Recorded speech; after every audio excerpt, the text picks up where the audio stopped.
Hello and welcome to Unit 6. So, the first topic that we're going to talk about in this unit or read about is imperialism. So, this imperialism is different than the age of exploration when the Europeans were over in the Americas colonizing. So, this one is a little different than that. It's it's when we see the development of, well, for one thing, it wasn't the Spanish, it was more other European powers, but um, it was a period of expansion into basically Africa and Asia, of Europe, and building of empires like the British Empire and the French Empire, the Portuguese, the Belgians. They were all involved in this. But by the time they were done, and it started to kind of crumble, with World War One. But by the time they were done, the Europeans controlled over 80% of the globe, which is amazing, right? So it's a product of a couple of different factors that we didn't see in earlier expansion. So one is industrial production, the need and technology. So the need for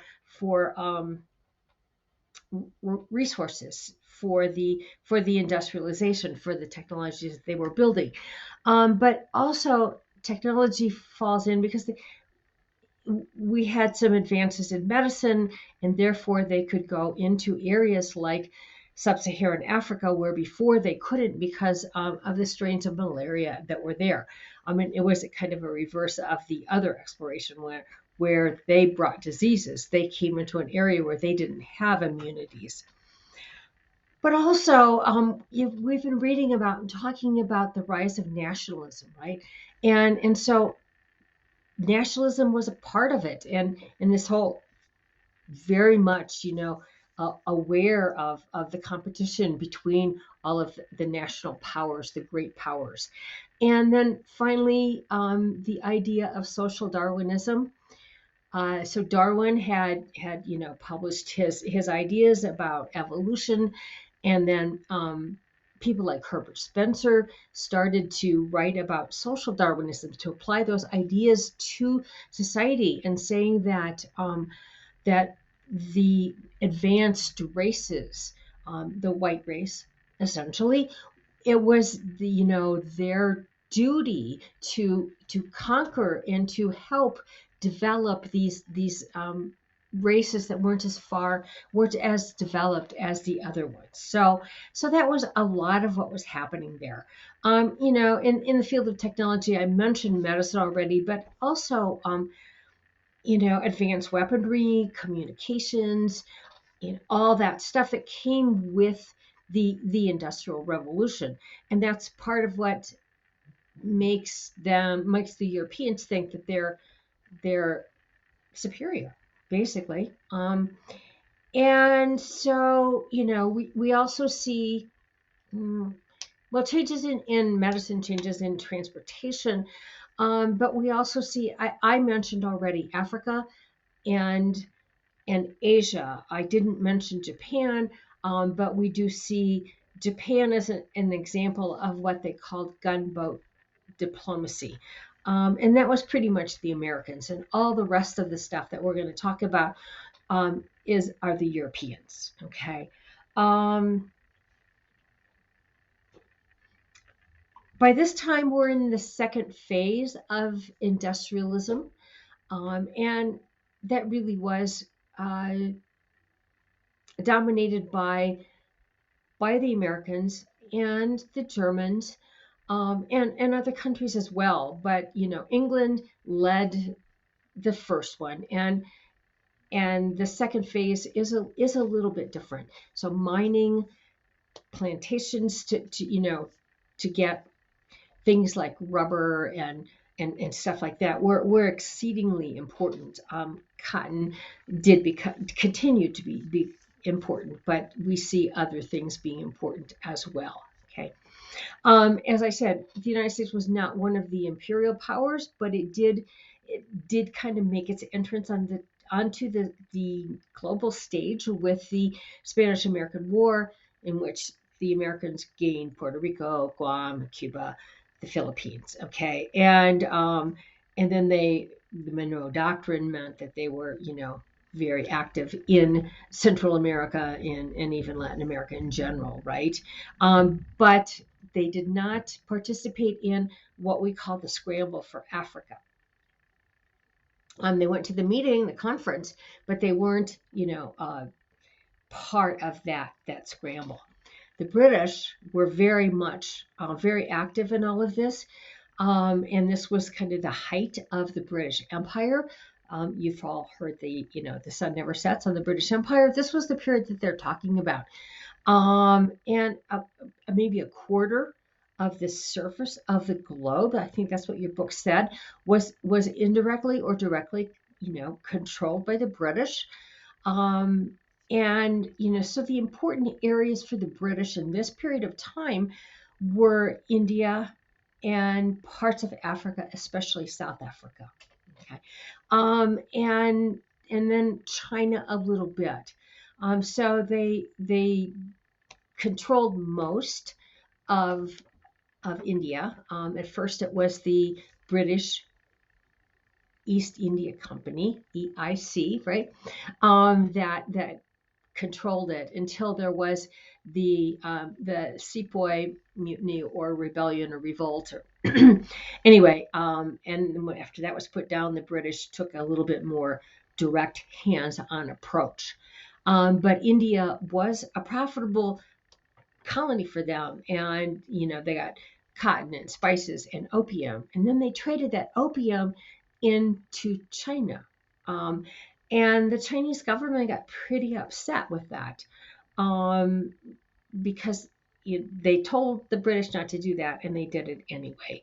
And so then we had, the Opium Wars between Britain and China, and the end result of that was that China agreed to open up their ports to some European trade. So they're just like chipping away at all of those, right? Um, and in the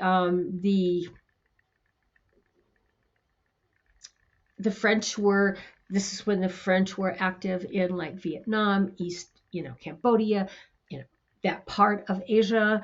The Dutch were over in Java, Jakarta, those areas. So they're all kind of all over Asia and Africa. The scramble for Africa really started with Belgium. So the Belgian emperor wanted to and he went right down into the middle, into the Congo. And it was for him more of a money making venture than anything else. But so he kind of led the charge. But by the end of the 19th century, 1880 something, they had the Berlin Conference, and what they did was basically take Africa and they carved it up. And they said, okay, you can have this, you can have this, you can have this, you can have this, you can have this, right? And the kind of the deal was is that you need to do something with it. And so you need to be down there, doing something actively, or somebody else can take that, right? It's kind of like the Homestead Act in the United States, right?